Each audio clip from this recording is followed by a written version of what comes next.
Για τα δικαιώματα των ατόμων με αναπηρία έστειλαν σήμερα από το κλειστό γυμναστήριο Νέας Χαλικαρνασσού η Περιφέρεια Κρήτης, εκπαιδευτικές δομές και φορείς, με αφορμή τη σημερινή Παγκόσμια ημέρα ατόμων με αναπηρία.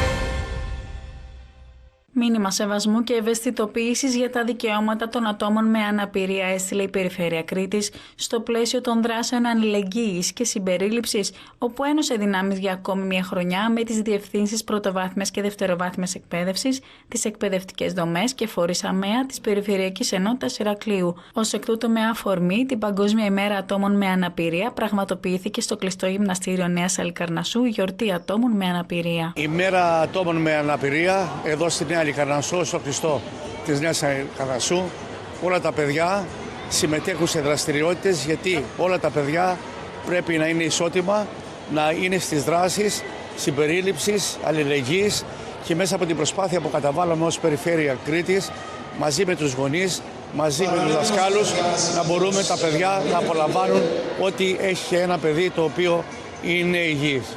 Δίνουμε το μήνυμα, το ισχυρό μήνυμα για τη συμπερίληψη, για αποδοχή, για το κάθε παιδί να έχει το δικαίωμα να ζει στην κοινωνία ισότιμα με όλα τα παιδιά. Κάνουμε κάθε προσπάθεια ως Περιφέρεια Κρήτης να συμπεριλάβουμε τα άτομα με αναπηρία και να τους δώσουμε τη δύναμη και την χαρά, τον ενθουσιασμό να ζουν κοντά μας χωρίς αποκλεισμούς. Εκ μέρους του Περιφερειακού Τμήματος Ηρακλείου Λασιθίου του Πανελληνίου Συλλόγου Φυσικοθεραπευτών, να συγχαρούμε τους διοργανωτές, κυρίως στην Περιφέρεια Κρήτης, για τη σημερινή εκδήλωση. Μια ιδιαίτερη μέρα και για τους φυσικοθεραπευτές, αλλά και για τους ανθρώπους με ιδιαιτερότητες. Σήμερα στο παρκέ βρίσκονται παιδιά και της γενικής αγωγής και της ειδικής αγωγής.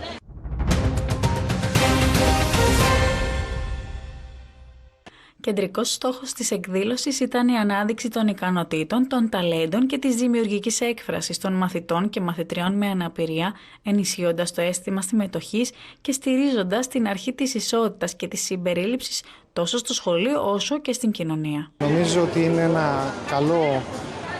μια ουσιαστική και μια συμβολική κίνηση και μια καλή αφετηρία και μια μεγάλη ευχή να φτάσει μια μέρα που να μην υπάρχουν παιδιά γενικής αγωγής, παιδιά ειδικής αγωγής, αλλά να υπάρχουν μόνο παιδιά, να υπάρχουν μόνο σχολεία. Για να ανθίσει το δέντρο της κοινωνικής συνοχής, της κοινωνικής αλληλεγγύης, του σεβασμού, της αποδοχής της διαφορετικότητας, πρέπει να το ποτίσουμε στη βάση του. Και εκτός από την οικογένεια δεν είναι άλλο από την εκπαίδευση. Στη φετινή διοργάνωση έλαβαν μέρος περισσότεροι από 250 μαθητές και μαθήτριες από τα ειδικά δημοτικά σχολεία και τους φορείς ΑΜΕΑ της Περιφερειακής Ενότητας Ηρακλείου, καθώς και περίπου 300 μαθητές από γενικά δημοτικά σχολεία. Πρέπει οπωσδήποτε να ξεπεράσουμε ομοιοστατικές συμπεριφορές που δυστυχώς ακόμη υπάρχουν και να πάμε μπροστά, να έχουμε ένα βραχυπρόθεσμο ξεβόλεμα για ένα λαμπρό, μακροπρόθεσμο μέλλον. Θέλουμε ανθρώπους, θέλουμε να παράγει το σχολείο ανθρώπους, θέλουμε να παράγει παιδιά που κοιτάζουν τους ανθρώπους στα μάτια και όχι μέσα από οθόνες.